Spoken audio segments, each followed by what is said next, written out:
change the way we live. We can be sure that Bermuda will be forever changed in this generation. However, it falls on us to determine whether these changes will create a thriving Bermuda and a life of prosperity for our children or not. Mr. Speaker, Bermuda today is at a crossroads.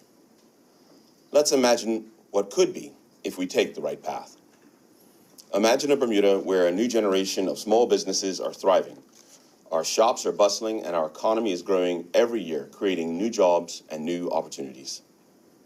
Imagine a Bermuda where Bermudians don't have to work 2 or 3 jobs to make ends meet, where our public schools provide students with a world-class education, creating a pipeline of talented individuals with the skills to get any job they want.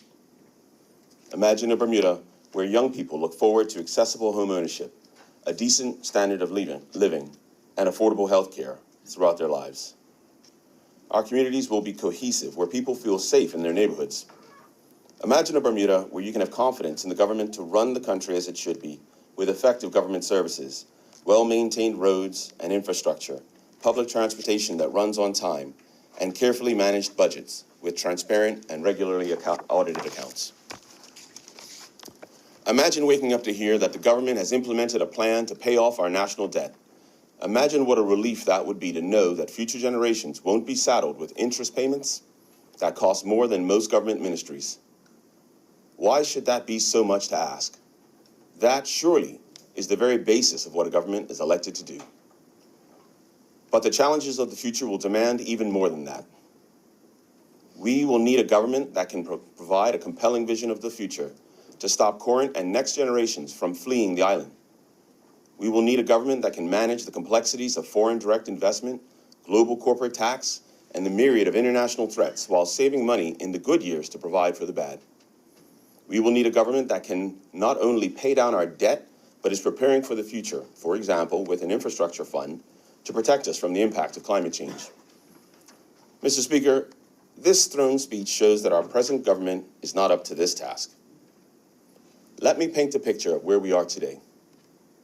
Today's Bermuda is characterized by dangerous potholes and overgrown roads, sagging bridges, boarded up businesses, trees growing out of buildings, broken sidewalks choked in weeds, students fighting in town, antisocial behavior, uninsured families, joblessness, homelessness, trash piling up, canceled buses, hostile service providers, gang violence, broken-hearted mothers, missing fathers, log-jam courts, closed hotels, skillless workers, self-medication, unsustainable workloads, unaffordable food and electricity, families devastated by alcohol and drugs, college graduates never able to give back into their community, companies pushing and twisting government into stooges and yes-men, politicians of questionable character, soot drowning our white rooftops, road traffic fatalities, reckless driving, abandoned seniors, a swamped hospital, homes that take 2 lifetimes to pay off,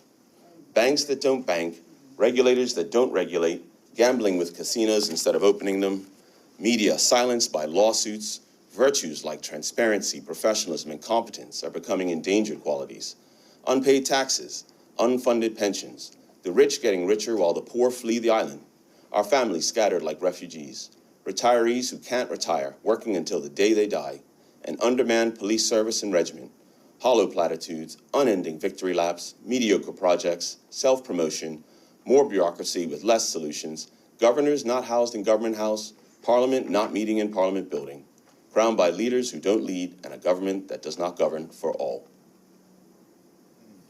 Our island and community is decaying around us. Our social virtues diminished with every act of violence, our financial security and future sacrificed with every budget deficit or outstanding audit, our infrastructure with every pothole and fallen wall, and on and on and on it goes. We have come face to face with the destruction of the fundamental right which has underpinned our society, that Bermudians can be born, raised, educated, live a full and meaningful life, retire, and pass away, resting in peace, all in Bermuda. Mr. Speaker, we must take this seriously. Our distinctiveness, economic success, political stability, and social values are being degraded every year. As hurricanes strengthen, our economy gets more and more dependent on fewer and fewer industries. Long gone are the days when tourists vacationed close to home, bringing crowds from the Northeast U.S. to our islands. Equally, the nature of international business, our sole remaining economic pillar, has changed dramatically. Even if the island's immigration policy was conducive to welcoming business partners, the simple fact is that companies need people on island less and less. The pandemic has shown that a great deal of the work which gets done in an office can just as easily be done from home. And thanks to technology, that home can now be anywhere in the world. But just as concerning is the disintegration of our social values. Some of our communities are being inundated with crime and drugs. Some of our families are related by blood, but don't share accommodation, resources, or hope for the future. We've heard in this honorable House how schools are recruiting grounds for gangs. And as we place more and more children in private education, the gap between Bermudians grows day by day. We no longer have the social balancing brought about by a well-staffed charity sector, service organizations, sports clubs, or optimal choices for childhood recreation. Insofar as political stability, we only need to look around these chambers. Mr. Speaker, an $8 billion economy with $1 billion in public spending and more than 4,000 government workers, and it's all overseen from a room smaller than a primary school auditorium. The staff of the legislature should be commended daily, operating with just enough resources to keep the people's business going, but certainly not enough to stand up against the government. Lest we forget, it is the government that answers to these honorable chambers and not the other way around. But equally, our affairs in this honorable House are challenged constantly. Debates are suddenly thrust upon us or mysteriously withdrawn. The dates of sittings held close to the chest of those in the know. Even the public benches can't see our faces anymore, and the regular business of the House is not televised. Laws are being introduced and passed that slowly chew away the rights and privileges of this honorable House. Hence, this government does not need our permission for the special development order, which will reshape Southampton Parish forever. This decay in social value includes silencing the media with lawsuits and stonewalling efforts to obtain answers to simple questions. It seems like every day, more and more of Bermuda is just one big rubber stamp for this government. We in the One Bermuda Alliance constantly speak with people who are afraid to express their opinions about the government for fear of retribution. How ironic is it that in 2023, the fear of political retribution of the 20th century is still going strong? Entire companies, stakeholder groups, industry groups, and others must whisper their opinions out of fear they will lose permits and other documents needed to remain active and successful. Bermuda is on the ropes, and we cannot ignore that anymore. Mr. Speaker, it is possible to turn back this tide, but the mixed bag of previously announced initiatives in this year's throne speech isn't going to do it. This throne speech doesn't inspire or aspire to anything or offer any vision for Bermuda. Now, there are some key issues raised which the One Bermuda Alliance supports. More attention on uniformed services cadets is a strong way to not only streamline the entrance of young people into those careers, but provide needed early life lessons. Effectively implemented, this could go a long way to generating social values and understanding, forging friendships instead of rivalries. Equally, a single payment portal for all government services to pay online or via mobile devices is a no-brainer. In 2023, paying for government services should be convenient and straightforward, and we're looking forward to seeing how one-stop shops for registrations, permits, and licensing will work. Mr. Speaker, the silver lining is short-lived, however, as there are too many tired old ideas which have already proven themselves problematic, if not entirely useless. Education reform delays may be blamed on heavy rain, but how devastating it must have felt for some of those parents primary school children arriving back at school in September to find they had nowhere to go.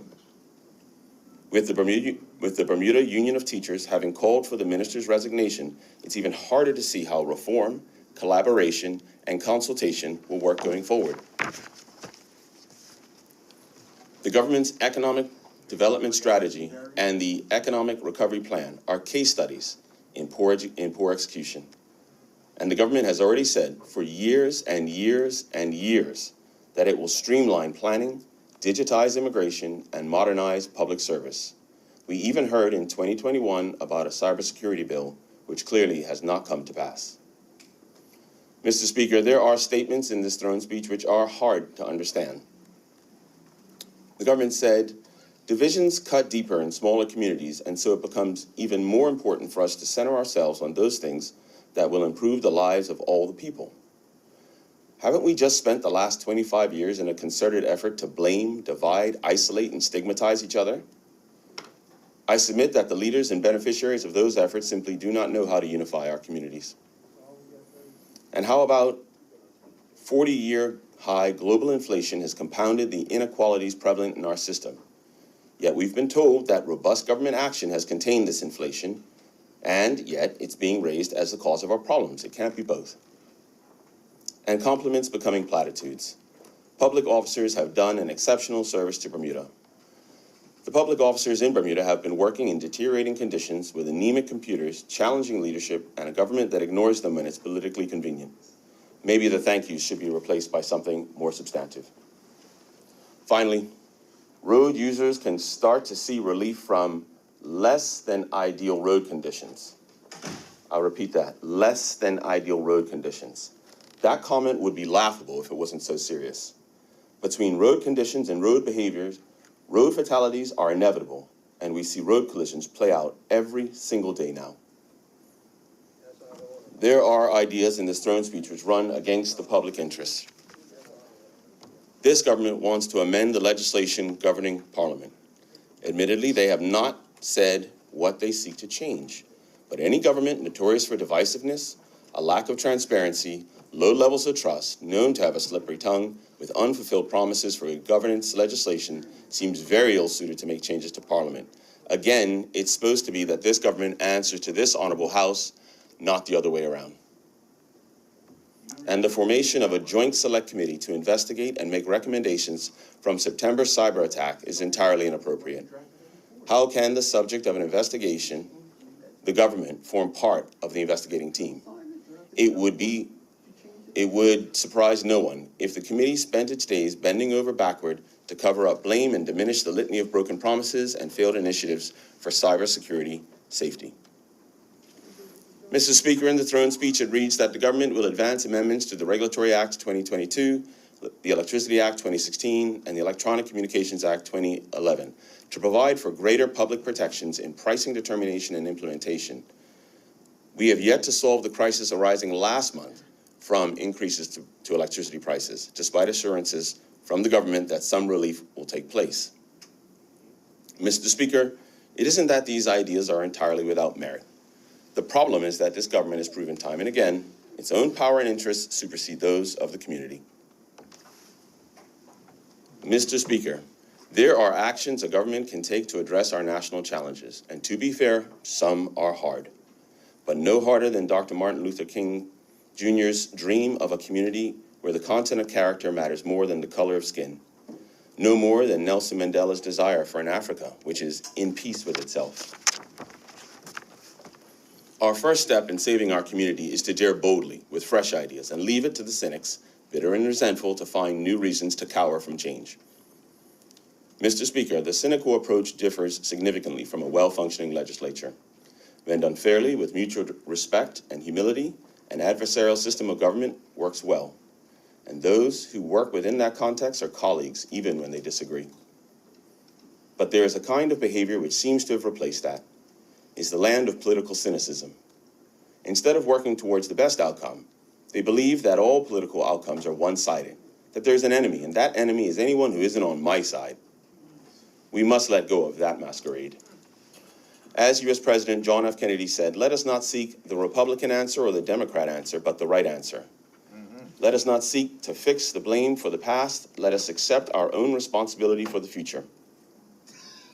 We in the OBA are constantly told by people how they don't want to participate in parliamentary democracy for fear of being publicly maligned and attacked. In Bermuda, we need a culture where cynics are recognized for what they are, critics in the very worst sense of the word. Mr. Speaker, U.S. President Theodore Roosevelt said, "It is not the critic who counts, not the man who points out how the strong man stumbles or where the doer of deeds could have done them better. The credit belongs to the man who is actually in the arena, whose face is marred by dust and sweat and blood, who strives valiantly, who errs, who comes short again and again, because there is no effort without error and shortcoming, but who does actually strive to do the deeds, who knows great enthusiasms, the great devotions, who spends himself in a worthy cause, who at the best knows in the end the triumph of high achievement, and who at the worst, if he fails, at least fails while daring greatly, so that his place shall never be with those cold and timid souls who neither know victory nor defeat. Mr. Speaker, to get out of this mess, it will take all of us working together with a clear vision of the potential of Bermuda. We can no longer afford to focus on settling old scores, pouring scorn and contempt on those different from us, or trying to bring about ideological fantasies. To get out of this extraordinary and once-in-a-lifetime challenge lands on the shoulder of every living Bermudian on this island. Earlier, I shared with you a vision of a prosperous Bermuda. Let me now share with you the path to get there. First, we have to get back to the basics of good governance. The census, the household expenditure survey, government audits are all examples of the unexciting yet vital work done by professionals behind the scenes. How many government reports are tabled in this honorable House that have caveats that accurate and up-to-date data is not available? Updating government guides, such as public access to information statements, will enable the public to navigate government services and other aspects of society. Elderly care is an example. It is a continuing challenge, and in an aging population, sandwiching working adults between child care and senior care, the government must document and publish guidance and support. We should be listening to experts, balancing budgets, reallocating funds for unused positions, making early retirement easy, and prioritizing collecting taxes. This means funding and empowering the legislature so that committees can be held regularly, hearings conducted, testimony recorded, written submissions analyzed. This means a public schedule of meetings of the Houses of Parliament, oversight committees, and other organs which keep the government honest, effective, and accountable. And let's get the politics out of administration. Let's avoid stocking the boards of every quango with politicians and their political pairs. Not just those, but our regulators as well. And introduce accountability so that if an audit is missed or qualified, then board members get replaced. If the people of Bermuda are expected to be accountable for their actions according to our laws and values, then so must their leaders. Simultaneously, leaving the community alone and stop interfering with them and their interests. The job of government should be boring, and intrusion is permitted into a person's affairs only so much as it is necessary. This means slashing red tape. We don't have to handcuff the community to rules and regulations that serve no purpose other than this is the way it's always been done. No one thinks that the government should be involved in every aspect of Bermuda, especially business. Some things governments are just bad at. As Nobel Prize-winning economist Milton Friedman observed, if you put the federal government in charge of the Sahara Desert in 5 years, there'd be a shortage of sand. We have to make sure that we modernize our political institutions and ensure that good governance laws hold us as politicians accountable. Those of us who shirk our responsibility, behave unethically, or abuse our positions will have to go. If we as politicians don't lead from the front, then we are not leaders at all. This will ensure that politics is more accessible and acceptable, discouraging doubt, suspicion, and cynicism. This means higher participation rates in politics. This is key when holding referendums on socially progressive and culturally challenging issues. Let's get out of the community's way and sort ourselves out by getting back to basics. Mr. Speaker, second, making living in Bermuda easy. We need to create safe, healthy, sustainable communities.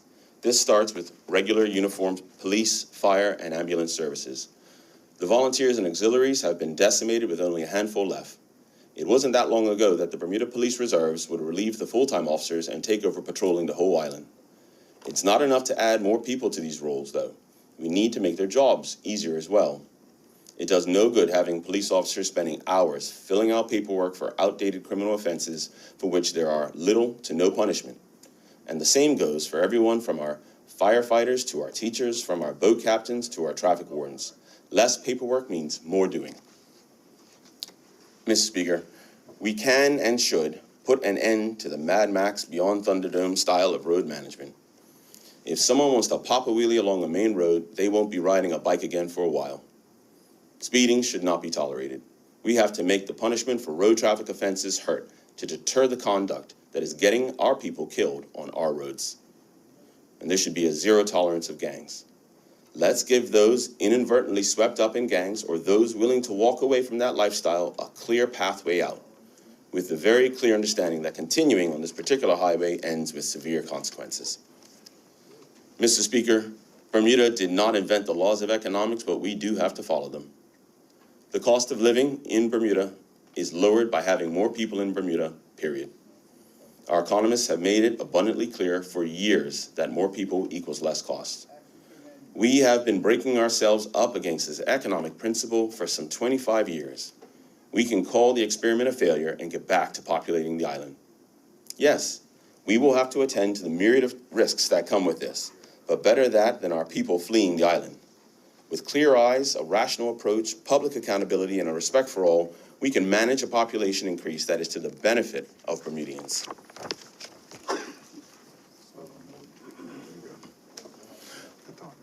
For example, housing. How terribly ironic is it that somehow, in the absence of people, we still don't have sufficient housing stock? It's clear that guest workers alone are not the sole cause of a lack of housing. We have to change where and how people live in Bermuda. We have to change how we interact with housing owners. We have to change what role the government plays in housing. So yes, there is some complexity, and yes, it's a big problem. But again, the other option is to make Bermuda so expensive, no Bermudians can live here. Our self-induced isolation has resulted in self-inflicted wounds to our community. And by expanding programs for first-time homeowners, we can ensure Bermudians get on the property ladder and don't get caught up in this problem. Mr. Speaker, third, we need to ensure these problems do not rise again by implementing a world-class education for our children. Let's remove politics from education. I think the community has had enough of our political theories and motivations pushing and pulling at our students. An independent education authority means just that. No friends and family on the board, no favored contractors, and no politicians giving thinly veiled threats under the premise of legitimate direction. It should not take reading shark oil to figure out the basics in the education system. And let's let the school supervisors, principals, and others get on with managing their schools. When did the judgment of an academic embedded in bureaucracy supersede that of the principal, who knows every student's name, every parent's job, and the timing of every bus that comes to that school? And the students don't all need to be accountants and lawyers. Mr. Speaker, our country needs more skilled trades professionals. For a country built by the trades, which includes vendors, shop owners, and the like, we seem to totally forget it was sweat that built our homes and communities. Because of the first step, getting back to basics, we will have the statistical information to ascertain what skills are needed in the market, and the professionals in the Education Authority, properly legislated to produce results, in a position to develop curriculum that equips Bermudians to work, live, raise families, and retire in Bermuda. And we can further support these professionals, especially small business owners, through easy-to-access business directories and other easily understood support services. Mr. Speaker, Bermuda has to be a thriving community again. Our appetite for the arts also has to be addressed. It does us little good to live in a community with clean roads if our minds are overgrown with constant nonsense. We need our artists and athletes to inspire and uplift us by bringing their visions into our communities and by encouraging international connections and partnerships. Mr. Speaker, it always seems impossible until it's done. Let's get back to basics. Let's make the systems of government work again. Let's make living in Bermuda easy again. Let's make sure these problems don't arise again. But in order to achieve this, we can't keep going down the road this throne speech is taking us. We need to be willing to change, work toward the Bermuda imagined, led by leaders that lead by example, that listen to all voices in Bermuda, are willing to work with experts and diverse thinkers, with whom accountability matters, who act with integrity and always puts the voters first. Imagine that Bermuda, and now let's get to it together.